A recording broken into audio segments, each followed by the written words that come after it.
The silence of the void between stars is usually a comfort to those who traverse it. It is a reminder of the vast, empty peace that separates civilizations.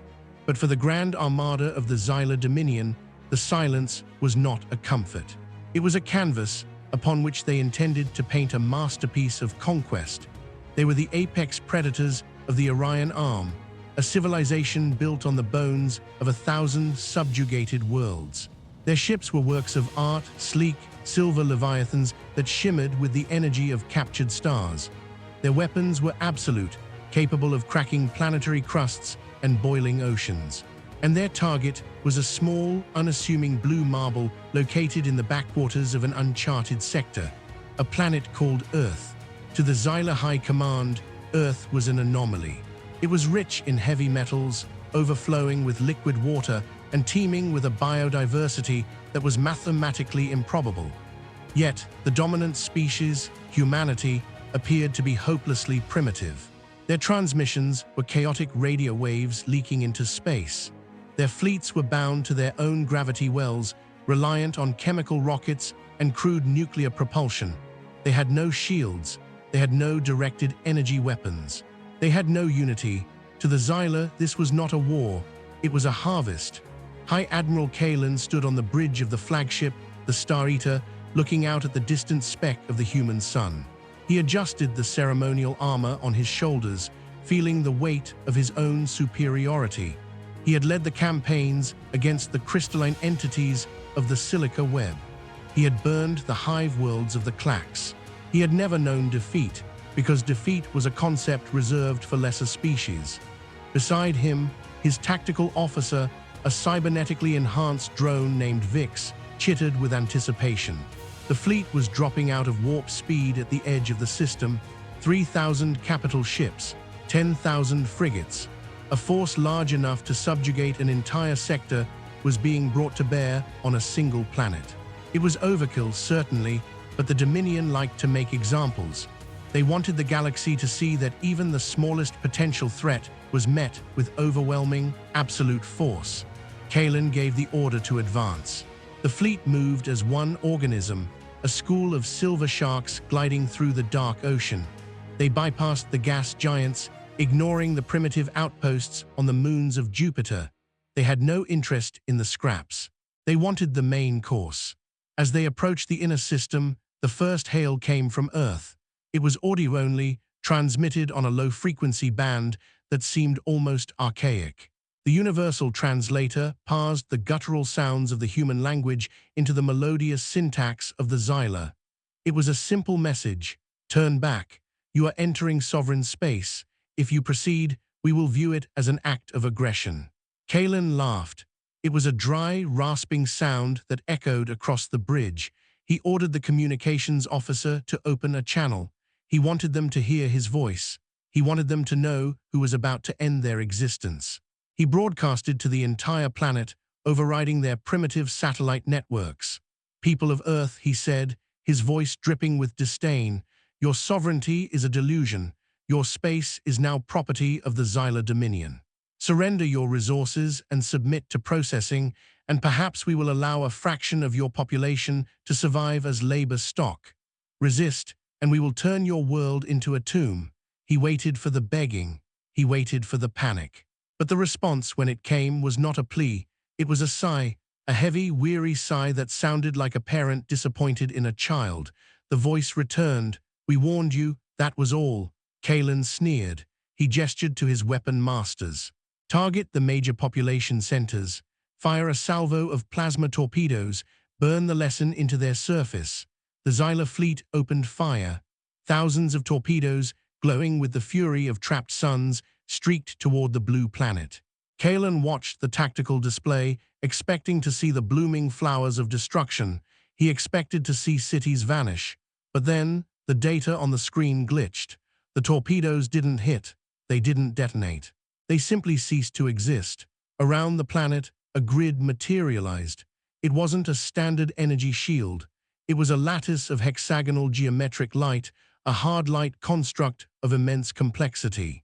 The torpedoes hit the lattice and were instantly deconstructed, their energy absorbed and shunted into the grid itself. The blue planet began to glow brighter. Kalen blinked. That was impossible. No primitive species possessed planetary absorption fields. That was tech that the Dominion was only theorizing about. He ordered a full scan, and that was when the deception fell apart. The scan pierced the holographic camouflage that had been shrouding the system. The data flooded the bridge of the Star Eater, causing the tactical consoles to scream with warnings. Earth was not defenseless. Earth was not primitive. The planet they were looking at was a fortress. The moon, which they had assumed was a desolate rock, began to shift. The cratered surface cracked open, huge tectonic plates sliding aside on massive magnetic rails. From the core of the moon, the barrel of a weapon emerged. It was a railgun, but not a railgun mounted on a ship. The moon itself was the housing for the weapon. The barrel was hundreds of miles long, and it was aiming at them. Kalen felt a cold spike of fear in his gut. Evasive maneuvers, he screamed, break formation, but it was too late. The moon fired. There was no flash of laser light. There was no slow-moving plasma bolt. There was only physics. A tungsten slug, the size of a city block, was accelerated to a significant percentage of the speed of light. It didn't just hit the vanguard of the Xylar fleet, it erased it. The slug punched through the lead dreadnought, shattering its molecular bonds, and continued through the ship behind it and the one behind that. The kinetic shockwave alone liquefied the crews of the surrounding frigates. In a single second, 10% of the Dominion fleet was reduced to drifting dust, and Earth was just getting started. From the oceans of the blue world, massive silos breached the surface. They didn't launch nuclear missiles. They launched swarm drones, billions of them. They rose like a cloud of locusts, blotting out the sun. They moved with a hive-mind synchronization that defied organic reaction times. The Xylar point defense lasers fired into the cloud, burning down thousands, but there were simply too many. The drones latched onto the hulls of the Dominion ships. They were not explosives. They were cutters. They were breaching pods. Kalen watched in horror as the internal sensors of his fleet began to wink out. The humans were boarding. They weren't fighting ship-to-ship anymore. They were fighting hand-to-hand. And the reports coming from the security teams were the stuff of nightmares. The humans were clad in powered armor that shrugged off plasma fire. They moved with a brutality and speed that the elegant Xylar warriors could not match. They used kinetic weapons, projectile throwers that shredded the delicate interior bulkheads of the Dominion ships. It was a slaughter. On the bridge of the Star Eater, Vix, the tactical officer, looked up from his console, his compound eyes trembling. Admiral, the energy signature from the planet. It is spiking. They are not just defending, they are charging something. Kalen looked at the main view screen.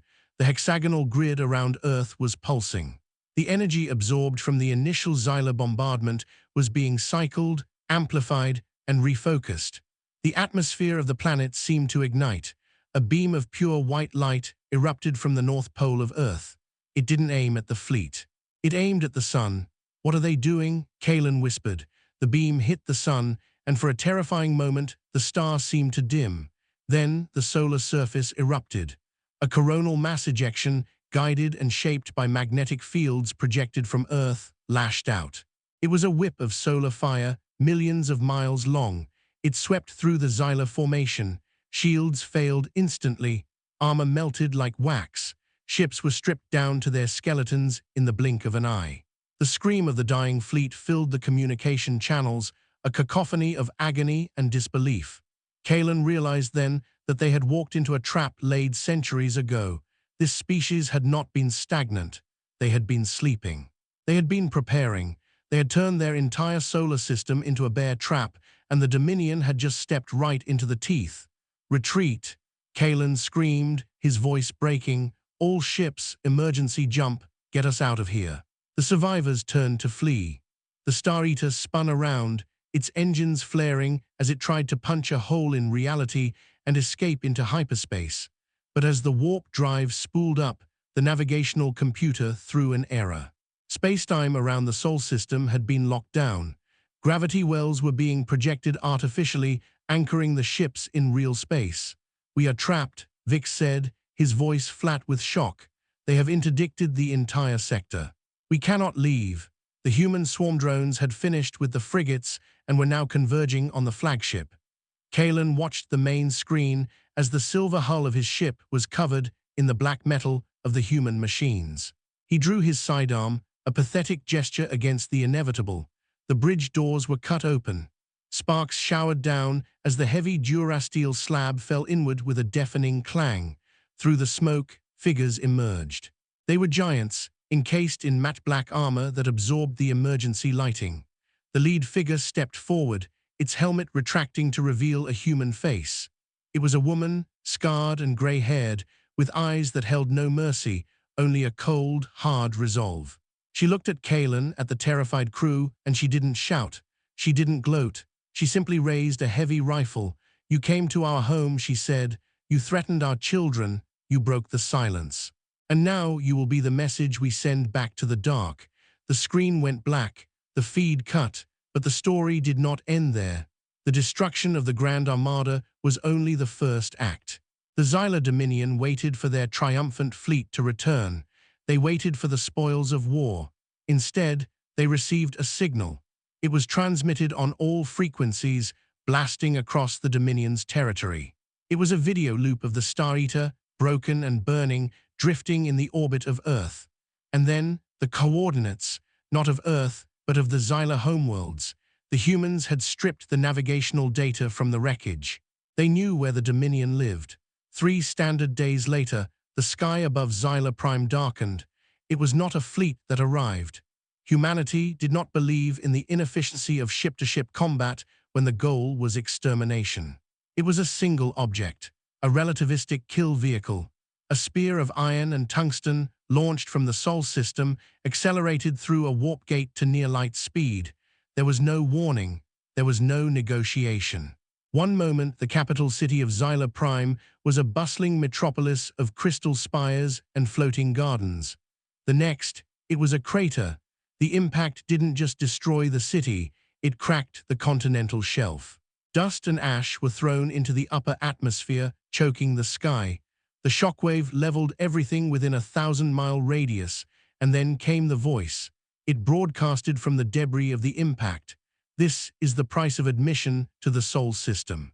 We desire peace, we desire isolation, but if you bring war to our doorstep, we will bring extinction to yours. This is your only warning. Do not return." The galaxy watched in stunned silence. The Xylar Dominion, the scourge of the sector, had been decapitated in a single stroke. Their fleet was dust. Their capital was a ruin. Their spirit was broken. The other empires, the predatory civilizations that had watched Earth with hungry eyes, suddenly found other places to be. They updated their star charts. The sector around Sol was marked with a new designation. It wasn't marked as primitive. It wasn't marked as resource-rich. It was marked with a single, terrified color: red, restricted, quarantine, death.